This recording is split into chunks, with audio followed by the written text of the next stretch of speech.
Las Vegas Filipino Resource Guide is a vital tool and a helpful media outlet for business enterprises to connect and to reach out to Filipino American consumers. For more information, go to www.lasvegasfrg.com or you can email at lasvegasfrg@gmail.com. It's the ultimate guide to anything Filipino in Las Vegas. This is the Las Vegas Filipino Resource Guide radio show on PHLV Radio.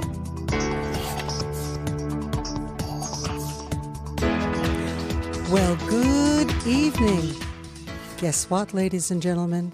The Las Vegas Filipino Resource Guide has brought you one more time Lonnie Andal.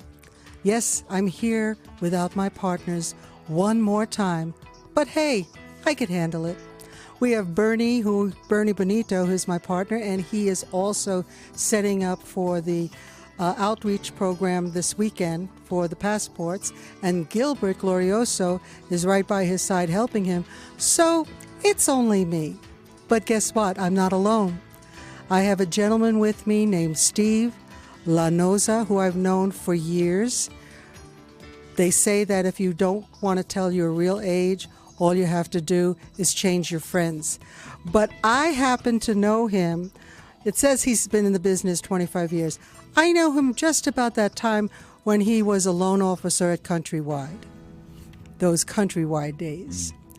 But he has grown into parts of the industry that is something that I feel that the general public would like to at least know about. I'm not saying you're going to go out today and you're going to buy every building and every franchise and every piece of land in front of you, but you're going to have a little more knowledge than you did 5 minutes ago.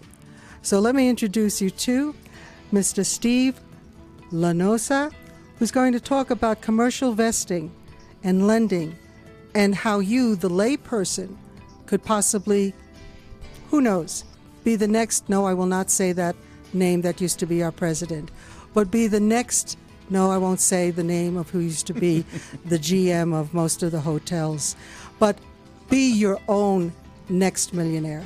So Steve, good evening, and thank you for joining us tonight. Well, good evening, Lonnie. Thank you for inviting me. It's because of you that I'm here, and I just want to say I appreciate the invite, and I look forward to our conversation with everyone that's joining us, and for those that are joining us live or even, watching the stream later. So, But thank you. Thank you for inviting me out. One of my questions was, what is commercial investing and lending?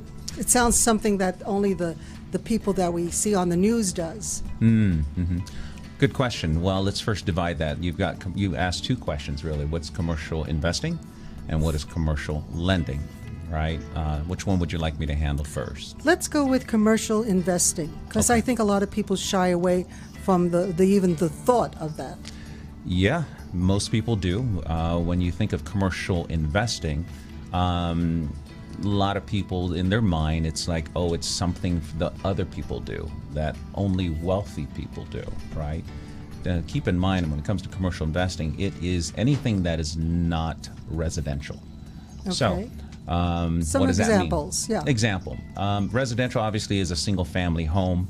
It could be a duplex, it could be a triplex, or even a fourplex, okay? On the East Coast, they'll call it, 3 families, 2 families, things like that, right? But fourplex. But anything 5 units on up, okay, is going to go into multifamily commercial real estate investing, okay? And then commercial real estate is anything just not residential normally, other than the four units, 3 units, 2 units, 1, right? So qualifies residential is if you're actually living in it. Well, you can also live in your own multifamily apartment complex and be one of your own tenants, if you will. Your own tenant, okay. Right, if you will. I think a lot of people have been thinking, and I know that a few of them do, they do buy that duplex, and the whole idea was, I live in one, I rent the other, and it's not a catch-22, but it's a good thing for both sides. What I'm asking about is, how do you go about investing in that small motel or that small storage place? How do you go about doing that? Well, it's a great question. The first is you have to have knowledge, right? You've got to get your knowledge. Here's the beauty. Anyone can be a commercial investor, right? Anyone can. It's not if you can't, because let's face it, it's already been done before. But how do you invest in a small property? Let's just call it that, right? Most people today, you have to identify, number one, what type of small property should you invest in, right? If you said a hotel, well, obviously hotels, especially in our environment today, they took a hit. Let's just face it, right? Because everyone was shut down due to COVID. But apartment complexes always thrived, right? Especially if it's a good to excellent. Especially now, right? So when it comes to commercial real estate investing, just do your research on what you feel is going to be the best. And if you don't know, listen to the experts. Experts know what's happening, which most desirable today are multifamily apartment complexes, storage facilities. I mean, let's face it. At one time, I lived in an apartment. You probably had too, right? Apartments are always going to be around. Why? Because people need places to live. Absolutely. Right? And if they're not able to get into a home, they have more affordable options, right? Another great area to invest in would probably be storage facilities, right? I've used them. I've thought about using one recently for someone I was going to help. You've probably used them too. People always need a place to live, and people will always need a place to store their things. So those are really desirable.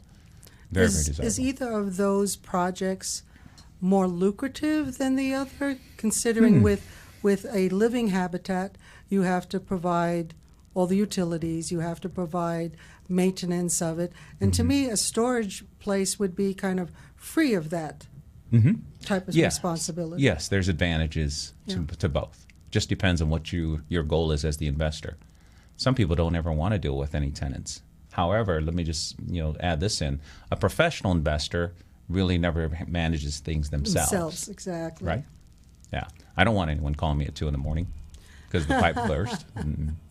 Because one of the questions I had asked Steve when he arrived is, do you have to have a lot of money to purchase, to get involved with a commercial property?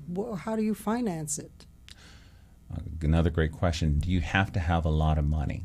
Well, as opposed to in residential, where everything's verifiable on your own, right? You have to have seasoned funds and things like that, okay? The advantage of going to the commercial side, yes, it does take money, a lot of money, okay? The beauty is it doesn't all have to come from you. That's the beauty. Do you get relatives involved? What do you mean you don't have to come from you?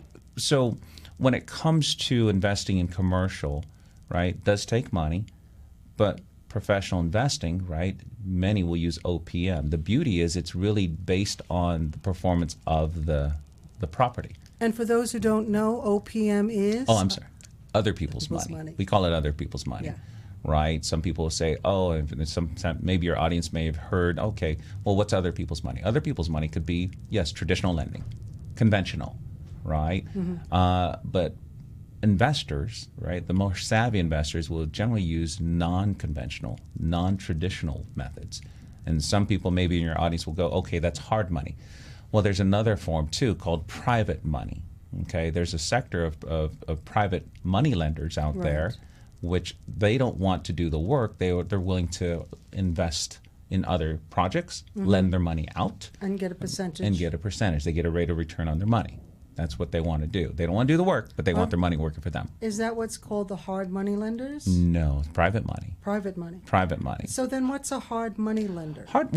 Difference between private money and hard money. Hard money is really institutional. Anyone of your audience can look up and Google, hard money lending. Most people know of that. Higher interest rates, higher risk, things like that. But private money could be someone that you know. It could be a group of people that you know. Okay, and we can go into advanced stages of even talking about what we call syndications, and those are very, very advanced. So I'll stay away from that in this conversation. But there's the beauty here when it comes to investing. Anyone can invest as long as they have a good to excellent deal. Is what makes sense. A good to excellent deal. Okay.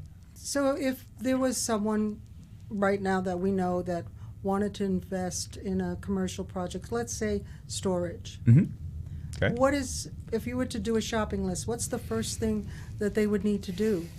Area, location. Oh, same thing in real Always, estate. it's Location, real estate's location. Yes, yes. Yeah, you can fix the property, but you can't fix the location. Okay, it's always about location. Okay. And what are you looking for? Access to the roads, access to highway, community? When you say location, something that is easy to reach? Desirable location, number one, Okay. right? We're not talking about war zones, things like that. Something Right. that's desirable, something that's easy to reach, yes. Okay. And when it comes to storage, you would preferably want an on-site manager, right? Things like that. And obviously, it has to be fitting to your communities, right? Here in Vegas, people are going to say, well, I want it to make sure that it's air conditioned, right? Things like that. Right. Because I've seen that years ago. I had some friends who invested in storage. I'm talking about like 93. And some people, like naysayers, were saying, why are you investing in a storage place? Well, I'm sure when they sold it a few years ago, they made a pretty penny compared to the investment that they put in. Because, again, it was 3 or 4 partners. They invested, they bought the land. Right. The storage company, however, they contracted the storage company to build them their storage sheds. And they all sat on it. And almost 20 some odd years later, Right. it's been their retirement. Yeah, absolutely. Storage facilities have always been proven to do well, right? Because Again, you're you not can't fix calling location. at 10 o'clock at night or 2 Yeah. o'clock in the morning for the plumber. Right, right. Yeah. So for me, as a and I consider myself a lay person, even though I've been in the escrow and real estate world for a very long time, I still like to put myself in the shoes of the person who doesn't know anything about real estate and how they're going to approach it, because a lot of people shy away from anything that they don't know, understand, or have confidence. So with the people that you deal with, are they seasoned people, or is it a whole array of different type of seasoned investors, beginner investors? What would you say that you get most of? Do you deal with the new investor who really wants? Yes. Okay, so Yes. they may have a little capital enough to show good faith, and Sure. they want to do Yeah. they want to do a project. How would they approach that? And I'm glad you asked that question, because most people do want to be an investor. Okay, most have thought about investing in commercial, but they shy away from that because of what we call fear, right? Which is fear is real. Okay, and when it comes to commercial real estate, let's face it, for whoever's listening, it is the most complex world of real estate investing. Commercial is, okay? But it's not so complex that not anyone can learn it. Everyone can learn it. Because what you're wanting to learn has already been done, before by others, right? We all started at the same spot. There's no formal schooling that's needed. Matter of fact, there's no formal school. It's a specialty. It's a specialty. There's no school out there that teaches you take curriculum and then you graduate, right? And then once you're graduated, you're a professional investor. Doesn't exist, okay? But people will shy away from that, and so they'll stick into the other side of investing, which is called residential. Of course. Right? And so there's a big difference between residential and commercial. And residential, the beauty for residential is that you have consumer protection laws. So there is a term out there called caveat emptor. Okay, this is called buyer beware. Okay, on the commercial side. On the residential side, right, whether you're buying a single family, duplex, triplex, or fourplex, right? If you have the seller not disclose anything to you, right, whether it be legally, financially, or physically, you can have recourse because of consumer protection laws. Right. You have recourse there. On the commercial side, you don't. None. So this is why many people will be fearful, because if they understand that, just that little part of it, they should know that they need to be able to get the education to run their own numbers, right? Do their own due diligence. Make sure their initial evaluations is razor sharp, nothing low level, right? And so I don't want to get into an advanced discussion, but you have to understand what you're trying to learn or what you want to learn. It can be learned easily, okay? When it comes to learning, though, there's 3 forms of way people will generally learn the commercial real estate realm. Now, I'll tell you what is generally done. The first way that people try to learn commercial real estate, keep in mind I said it's the most complex, and I would highly suggest no one do it this way, is doing it on your own, the DIY route. Books, tapes, videos, seminars, webinars, things like that, okay? Because you just won't know what you won't know. And what I mean you won't know what you won't know, where in education, you can literally learn on your own up to 60, 70, 80, 85% of what you should know, okay, through the books, tapes, videos, and all in that route. Right. You can become very high level, okay? But there's specialized knowledge out there that you generally don't get to without going through some bumps and bruises. I was going to say experience. Without the School of Hard Knocks. And I always tell people, I'd stay away from School of Hard Knocks. Here, most people understand, and maybe you've heard this before, in investing in commercial real estate, one deal done one time can set someone free financially. Okay, it can. If it's the right project. If it's the right deal, absolutely. But one deal done wrong one time, what's going to happen? We call it financial death. It can ruin someone financially. Sure. There have been some people over years, Lonnie, maybe 20, 30, 40 years that people in your audience may know that have been successful, but they've definitely had their share of bumps and bruises. And fortunately, they've been able to bounce back, but most people don't bounce back. Well, anyone who's succeeded in any realm, they'll tell you they had a lot of failures. They had a lot hitting the ground, and it was only then that they developed the building blocks to the success. Yeah. Because people just they're born in their success with a silver spoon in their mouth. Right. They still have to go through the trenches. Right. And I think people are afraid to lose what they have, and they're very comfortable home, their kids' education. They don't want to take a chance, and we don't tell people take a chance. This is something extra of what they already have.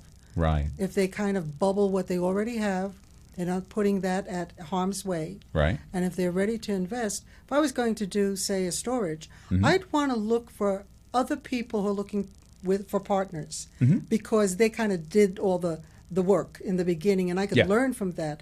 To go into it all by myself and no one to turn around to and say, hey, is this right? Is this the procedure we're supposed to take? Right. That would be scary for anyone. And even if you had the money to do it all by yourself, because some people like that. I'll do it all by myself, and I'll use my money, and then it could explode. Yeah. I'd want to be with a group of people who have been down this road before. Yeah, group of people, partner.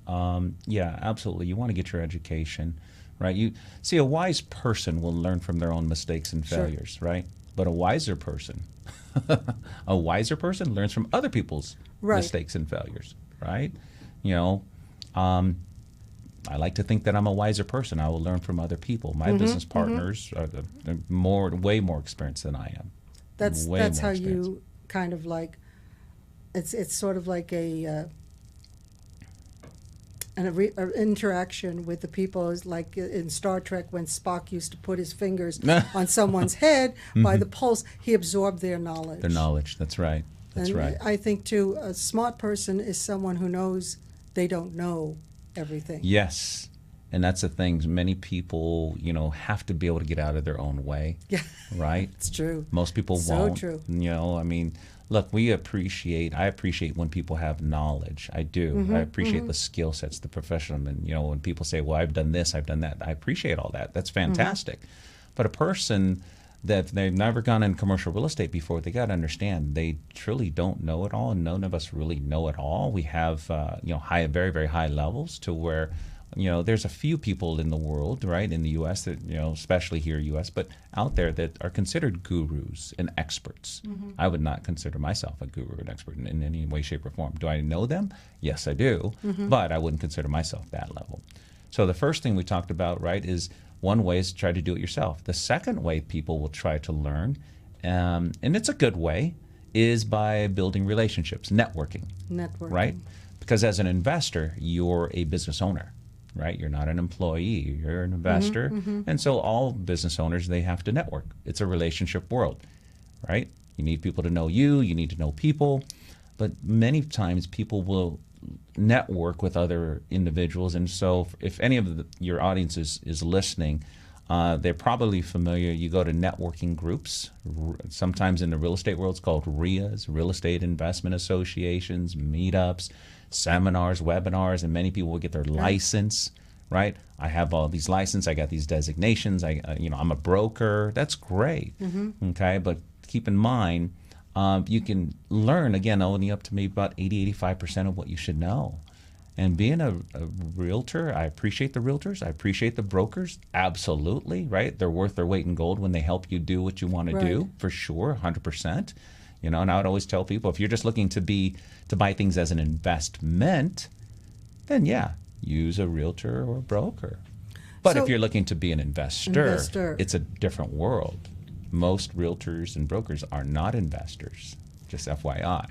So do you think a commercial investment is a fail-safe to owning that type of property? And I ask this because in 2008, we had the bubble burst here in Las Vegas. Yep. You know that. And the homes, the residential homes, were biting the dust faster than the realtors could get out there and do a short sale foreclosure. And I was working with a broker, and we were going into homes that it was like scary, because this wasn't just people leaving the home and being evicted. They were mad. They were angry because they feel that they didn't get the right loan. Well, if you give the wrong information, you're not going to get the right loan. There was an institution here in Vegas who didn't do the right loans for people. They did a lot of business, but they probably didn't read the contract well enough. And then there was stated income. And like everyone was just making these huge amounts of money. And then they were wondering why the mortgage companies were folding. You promise too much and give too little. You know how that goes. And people, I walked into houses and it was literally like helter-skelter. People left with their belongings in the house. It's almost like the marshal must have knocked on the door and said, you have 20 minutes to get out of the house. And they did. And I don't want to see that ever happening again in any state, in our city.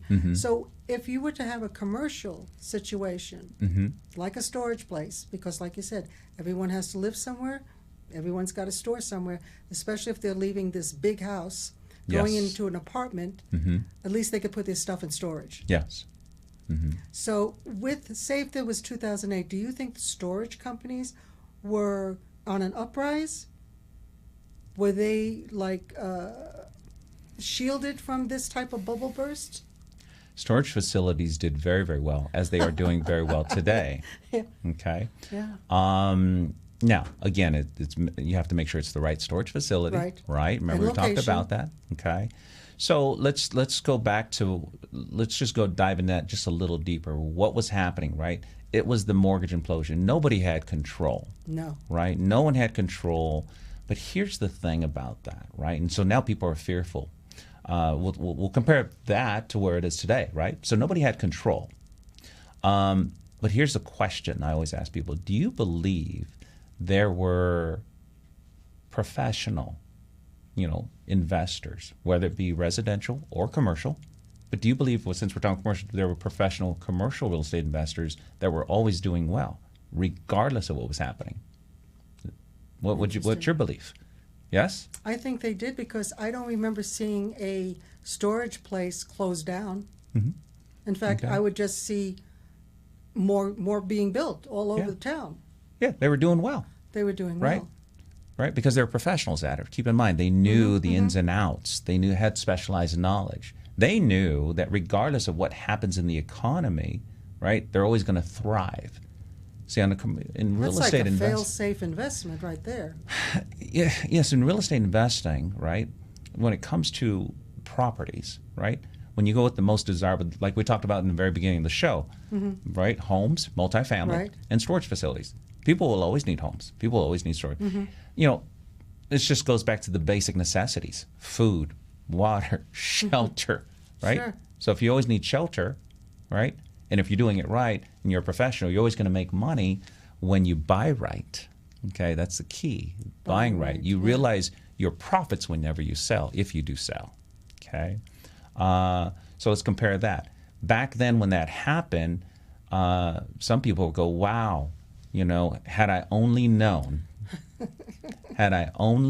this is a lot of people today, Oh, yes. that went through the 2008. How many homes let's think about it. How many apartment complexes or storage facilities do you wish you would have bought in 2009, 2010, 2011? While the majority of the public was running for the hills, right? Right. And kind of hoarding, Leaving holding Las Vegas. everything, leaving and all that stuff, right? Where they were very fearful, right? Professional investors were what? On the sidelines going, ooh, so I'm like a kid in a candy store today, right? Because they were picking things up, you just said it, pennies on the dollar. Right. Okay? So compare that to now, okay, where we're at now. Well, see, most people that have any type of, if they don't have any experience, real estate goes in cycles. Most opportune times, cycles. In today's world, we're considered, and some people may know this, they may have heard this, if anyone's keeping their pulse on the market, this is considered a super cycle right now. In the history since I've been around, you've been around, when's the last time the world shut down? Never has. No. Okay, so being that it's never has, right? There's some professional investors of our world, when they say there's panic in the streets, chaos in the streets, blood in the streets, that's the time to invest. But you got to know what you're doing, right? It's time to invest, right? Everyone probably listening to the show, if they were around in 2008, 2009, 2010, and if they didn't invest, they're saying I woulda, coulda, shoulda. So bring us to today's environment. Why should people? Well, it's the best time. If they have money flow. If they have cash flow, They've got cash flow. And people were coming in. We dealt with a lot of military people who had almost granted money that they could get a really good loan, and they were buying these $500,000 and $600,000 homes that were going for $250,000. Right.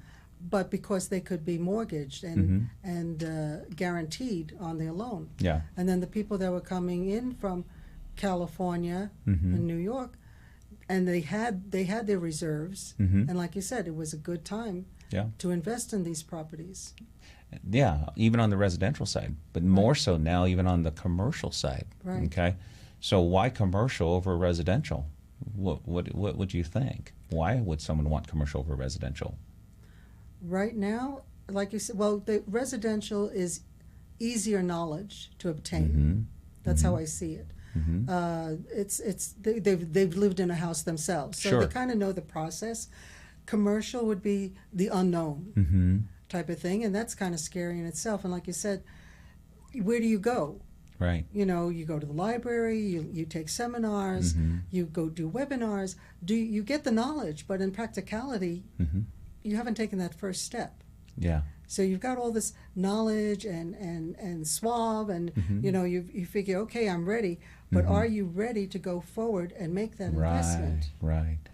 Yeah, right. I read medical books. I'm not going to operate on someone. Right. So yeah. That's the same thing as I see it. Yeah. Well, and what I like what you're saying, and I'll put this out there. I mean, many people think that, anyone can do this. Sure, anyone can. They can. Anyone can. We're equipped to do anything. Sure. Here's the thing. It is a profession. Okay? It needs to be respected as a profession. People got to understand it's not just so simple of getting some money together. Look, everyone knows someone that's bought properties as an investment. Right. But buying properties as an investor, it's a total different world. It's not apples and oranges. No. Okay. Most people most people have bought, okay, I've got a rental. They're on the single family side, right? Right. Look, it's very easy to buy a property today. Very, very easy. If a person's not paying cash, all they have to do is what? Qualify for a loan. Right. And then, once you have that, like if I was going to do that and want to buy like a rental and I didn't know about this, and once I have my pre-approval, right? Not a pre-qual, but a pre-approval letter, every realtor friend of mine and broker friend would say, Steve, let me help you buy a property. Right. And I agree with that, okay, right? But that's buying property, again, as an investment. But why is it an investment? Well, because I get cash flow, put a renter in it, right? Positive cash flow, appreciation. Wait till the market's tax high. benefits, things like that. So now think of that, and if a person wants even greater returns, right? Because going into commercial, it's the greatest returns. I said in the very beginning of the show, it's the most complex. Right. But we also know it's the most lucrative.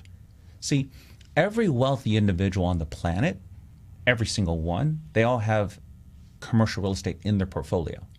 It may not be their entire portfolio, but it is in their portfolio. Why? Because it's the most lucrative. Period. Bottom line, it's the most lucrative that you can have. Look who has all the big condo high-rises, right? Are those people pretty wealthy? Yeah.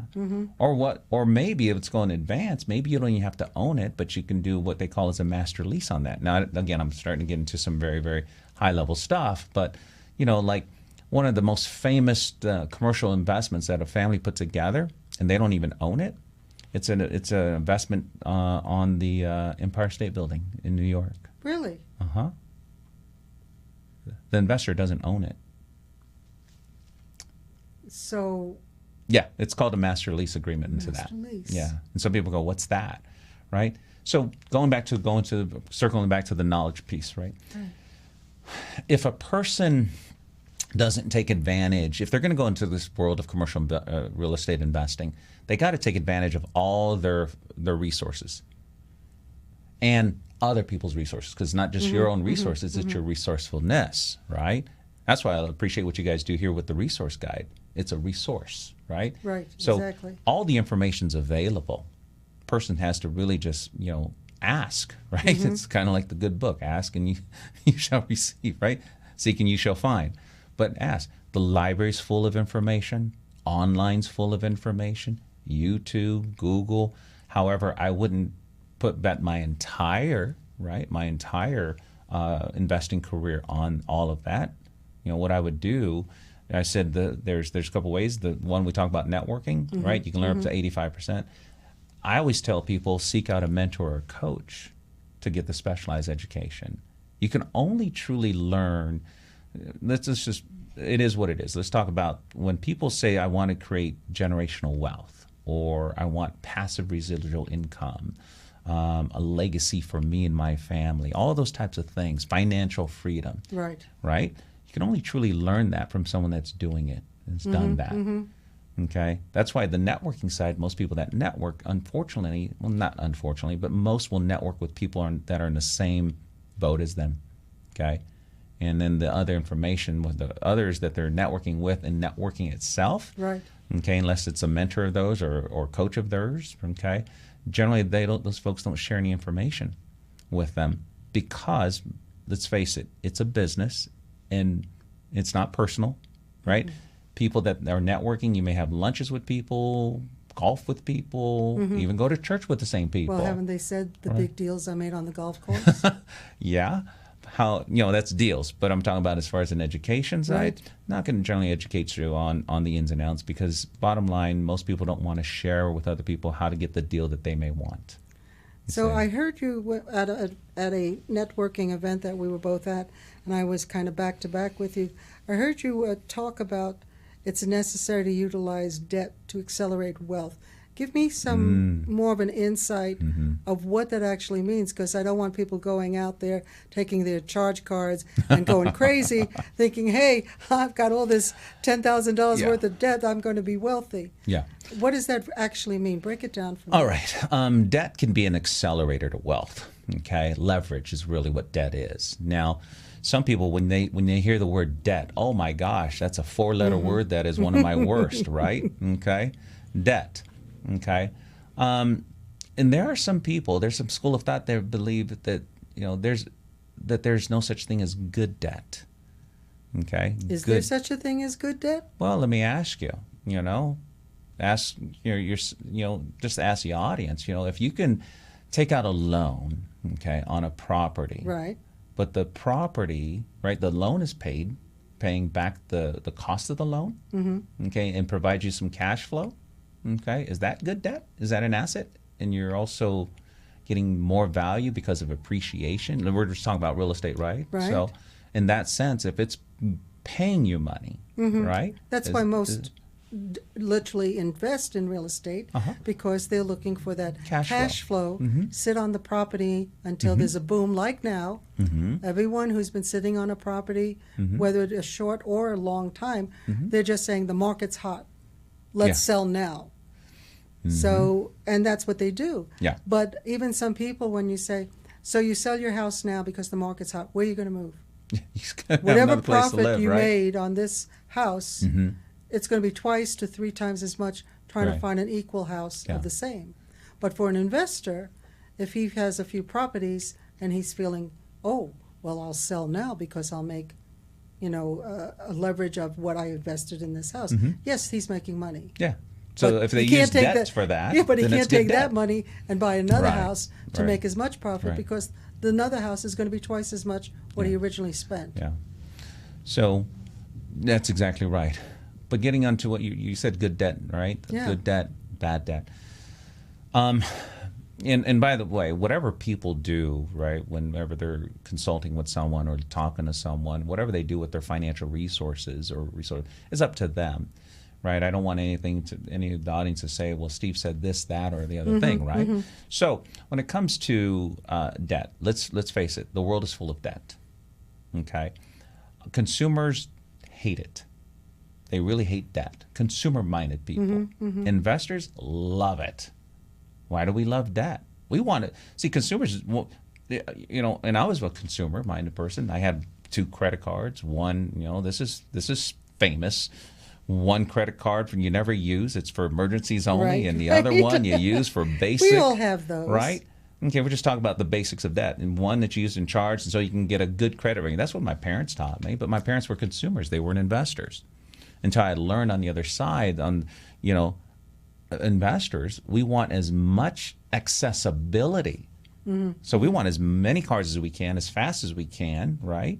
Not because we're always going to use it, but the ability to use it, okay? It's being prepared, okay? When you have debt availability, right? Okay, credit, let's just call it credit, okay? You're prepared to meet opportunities. So what's the definition of luck? Let's bring some definition of luck is what? When preparation meets opportunity, period. So many people say, oh, that person bought that over there, or they bought this property over there because they were lucky. No, the person was prepared to meet their opportunity. When you're prepared to meet your opportunities, you can capitalize on the opportunities that are all around you. So I'll give you an example. We're talking about debt, especially in commercial real estate. Number one, why do people need to leverage? Because they just generally don't have enough. Period. Now, for the people that do have money, that are sitting with piles of money, whether they recently retired, whether it's voluntary or forced, right, involuntary, whether they sold a business, whatever it may be, so they're sitting on cash. Let's talk about that. Why do they want to get into debt, okay? Or why should they take on debt?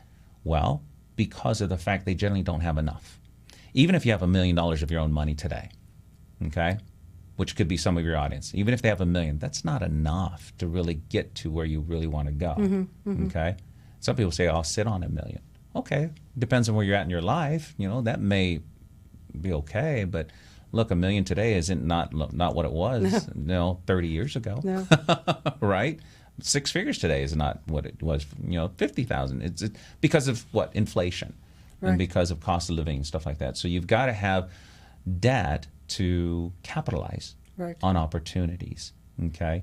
So some people say, well, I will never use my credit card, okay? I don't believe in using credit cards. It's because a person is not handling their credit card like a business, really. They're not managing it.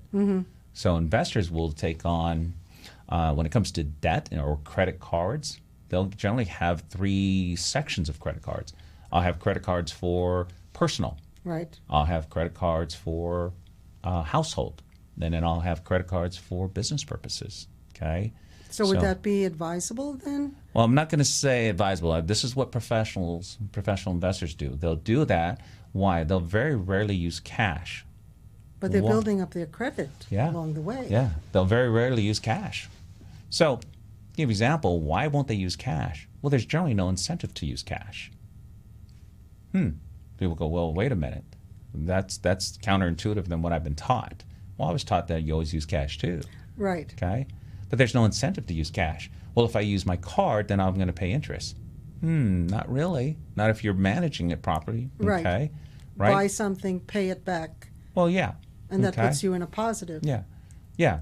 Well, what's the incentivization, right? It's points, cash back, rewards, travel, right? That's why We're incentivized to use that. But a person says, I will never pay interest. So you have two mindsets again. A consumer mindset as opposed to an investor mindset, an entrepreneur mindset, okay? So whatever I charge this week, I pay it off next week with the cash I would have paid anyway. Right. And it makes it look good because now you're not charged that interest. You're never charged interest. Right. Okay? I mean, we can go into a whole subject on that and cards. But that's and a good bookmark for people to start small in putting themselves in a positive way of show. Like you say, if you have the cash, put it on credit and then pay for it next week, and it starts to build your credit. Yeah. I mean, some people are so crazy about their credit, though, too, right? Oh, I have an 850 FICO. Okay, well, that means you're not utilizing debt to create more wealth. Professional investors rarely,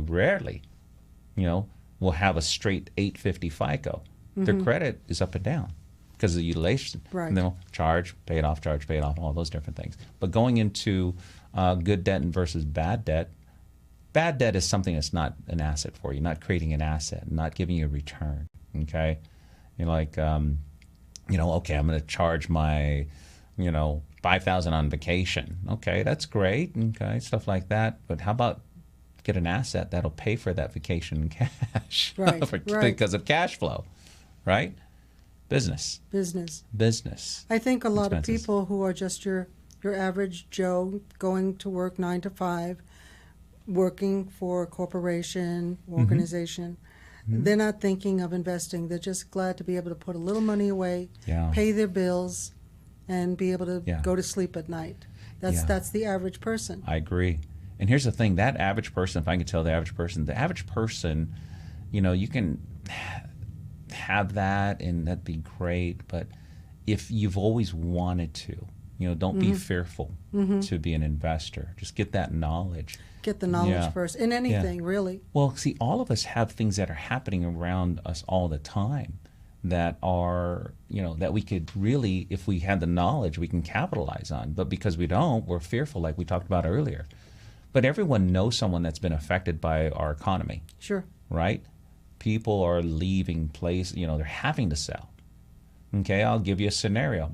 I'll just give you a scenario that even anyone could take advantage of. Okay, you find about, all of a sudden someone contacts you, or let's say you and I are talking, right? Lonnie, and you say, Steve, I got this person that wants to sell this property, and they want to sell it for $1 million. So I'm just going to give you a crazy scenario, but it's very simple. They want to sell it for $1 million today. I can't buy it. You would probably say that, or do you know anyone that can buy it? Right, but they have in their hand an appraisal that property is worth 1.4. What's that? $400,000 instant equity, isn't it? Huh. So right off the bat, the average person out there would be thinking, I need to get a loan for the $1 million, but I can't get a loan for the $1 million because I don't have my normal 15, Assets. 20, 25% down. Okay, so that's why they pass on that. Okay, this is where being the professional or learning from professionals that they could be non-conventional, right? Non-traditional ways of financing. But if you said, I have someone to do it, I would tell you, Lonnie, let me teach you how, let me just show you, not teach you, I'll just share with you how to just lock it down, put it under contract, right? Which can be easily as just putting it and opening up escrow. Now, what's opening up escrow? Obviously, it's good faith, right? You're going to, it's a legal binding con, right? Now you have control of that property. So even if you don't have $1 million, but you just put it under escrow, maybe it's $1,000 escrow deposit that you put into it, right? Who can buy that property if you have that? Nobody. But you have an asset now that's worth 1.4, even though the sales is $1 million. You may go, oh my gosh, how do I figure this out? Okay, that's very simple, actually. But some people will say, well, why would someone sell an asset of 1.4 appraised value for 1? Well, maybe they just inherited the property. There's a lot of that going on today, right? They just inherited. They have no clue how to operate that 5 to 10 unit apartment complex. And they want to take their $1 million, the seller, whoever inherited it, and they want to go retire in, I don't know, the Philippines. And cash out. You see? So it's just knowing what to do in those circumstances. That's why people need the knowledge. Or they need to work with people or surround themselves with people that have that knowledge. That's why I always tell people to get a mentor or coach. or even if you didn't have a mentor and coach, knowing what to do in that scenario, it's easily found out there in the resources we talk about. Right. Okay, easily. So now on the news, Mm-hmm. I heard that the interest rates Going are up. going up. Mm-hmm. And I remember it's always been a rule of thumb, if the interests are low, the price is high. If the price is low, the interest is high. How do they make sense of having high prices on homes, high prices on interest? I've never seen that before. It's usually one or the other to induce people to buy homes because the interest is low. Now the prices have scaled out of the orbit, and now the interest is higher. So it's to me, it's kind of fearful. Is this going to create a cosmic situation where they both kind of like burn each other out? Good question. Yeah, they just talked about it, raising it yesterday. Right? Oh, did they? Mm-hmm. Well, I heard it on it's the going news to happen. They're morning. looking at, Yeah. well, I can't predict the future, but I can. I know the interest rates are going to do one thing tomorrow for sure. Right? Okay. They're either Listen, everybody. This well, is a tip. This is simple. This is a little bit of knowledge. Well, here. First, I tend to not get caught up in things I can't control, right? We can't control that. So when I say I know what it's going to do tomorrow, just like I know what the stock market's going to do tomorrow, it's either going to go up or down, one or two. Okay, it's going to go up or down. Housing prices are going to go up or down. They're going to go up and down. It's going to happen. These are things we can't control. Right. So when people focus on things that they can't control, that's when they have fear. Okay. Again, knowledge, right? The knowledge that you gain is going to help you overcome that and go, wow, I don't need to worry about that because I'm focused on what I'm doing. Especially when it comes to commercial real estate investing, regardless of what's happening, we already agreed that people are always going to need a place to live. Right. You know, the other one we talk about, people are always going to need a place to store things. Yeah, and there's other things to invest in as well. So regardless of what's happening, right, keep in mind you can always put yourself in a position to where you're hedging yourself by getting that knowledge, right? So, but anyone that's listening can be an investor. Anyone can, here's what I tell people. Some people say, I need to time the market. No. Not when it comes to investing. You don't time the market. Is there a good time, bad time when somebody says that? When someone says I'm doing that, I'm kind of, okay, I'm not saying right or wrong different, right? Here's my stance. When you're timing the market or you're trying to, see if there's a better time, that means you're in a world of what we call speculation. Right, of course. Speculation is not what professional investors do. We don't speculate at all. It's always showing true in the numbers. People say, well, that doesn't sound right. Well, okay. Again, think about things you speculate on. Most of the time, speculation doesn't pan out. What's speculation? Oh, someone told me it's a good deal. Okay. Even today, I know people that have worked, and let's say someone that says, hey, Lonnie, I have a tip, right? My friend's brother's cousin's sister's daughter who works for the mayor's office said this. Right. Well, now you're in speculation mode, okay? You know how many people have lost fortunes on speculation? Of course. It's the tip. Yeah. They think they're getting the hot tip.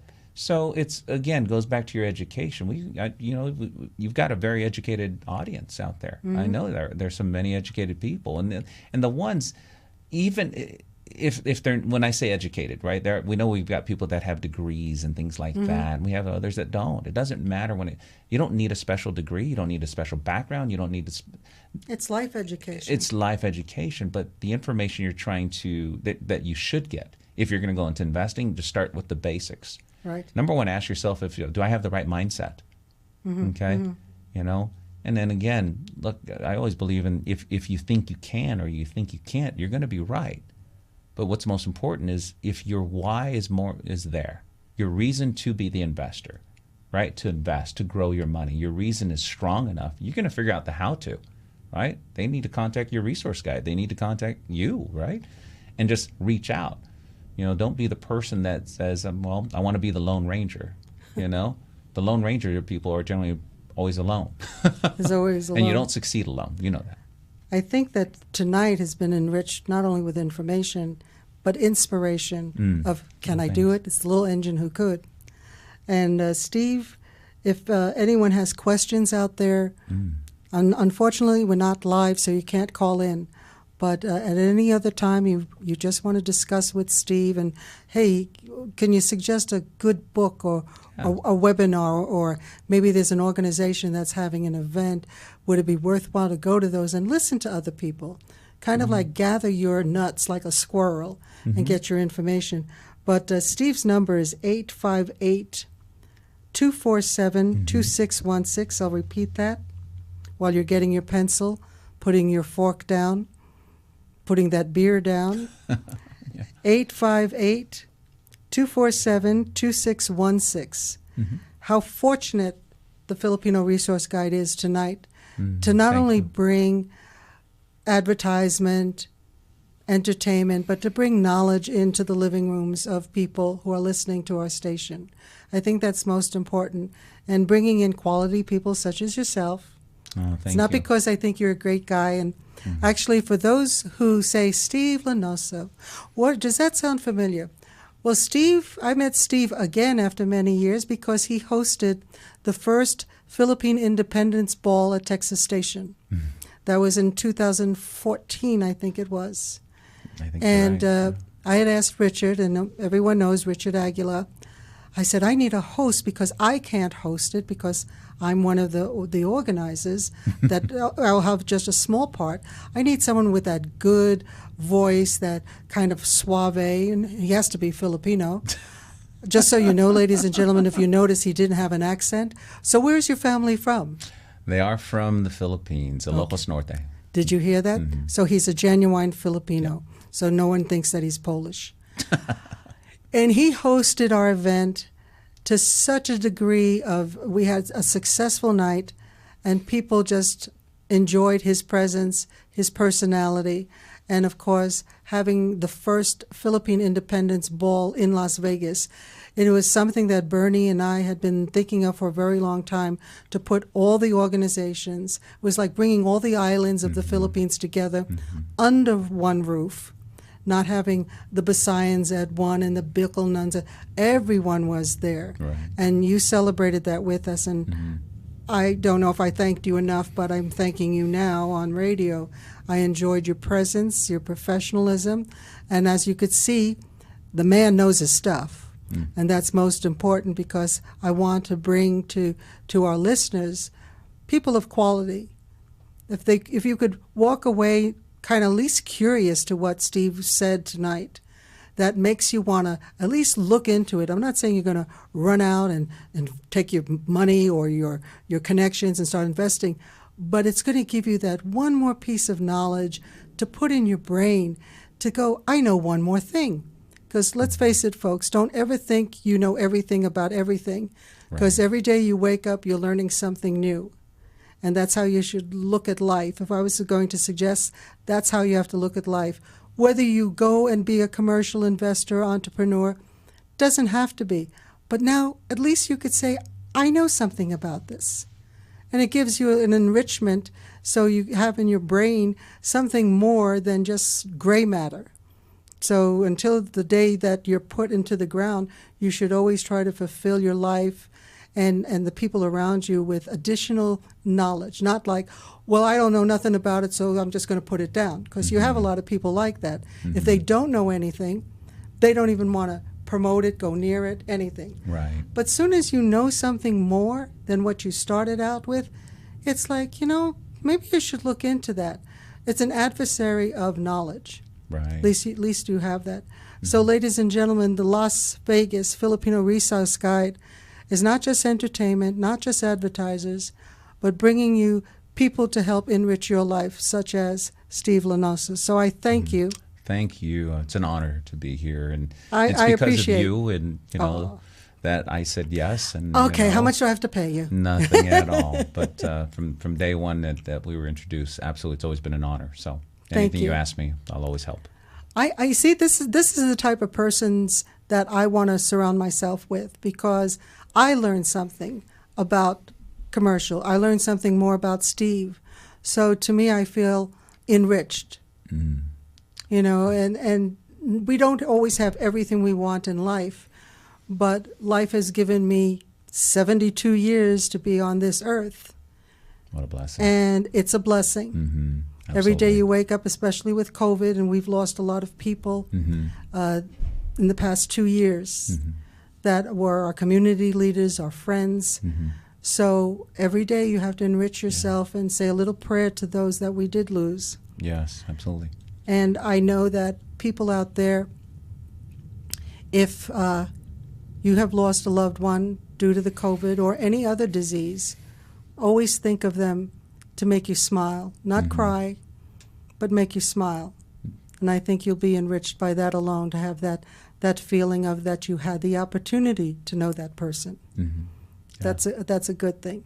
I know that Steve is usually the funny guy. If you catch him at a party, you could definitely. I know right now he sounds real serious, real serious. You sound like an instructor at UNLV, real serious.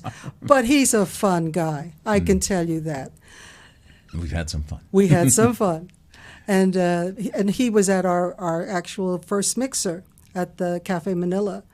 When we had the Philippine Chamber of Commerce of Southern Nevada, which I'm vice president of, and Kate Torres is president of. We will have an event this week on the 23rd at Cafe Manila.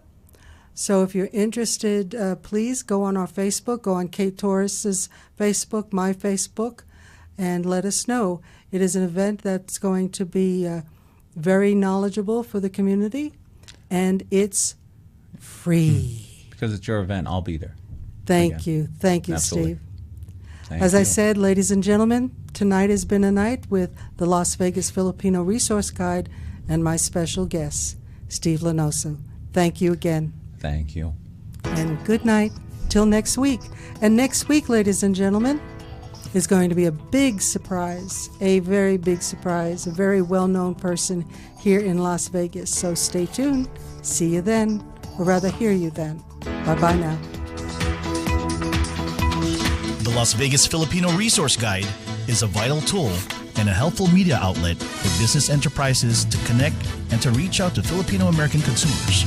For more information, go to www.lasvegasfrg.com, or you can email at lasvegasfrg@gmail.com.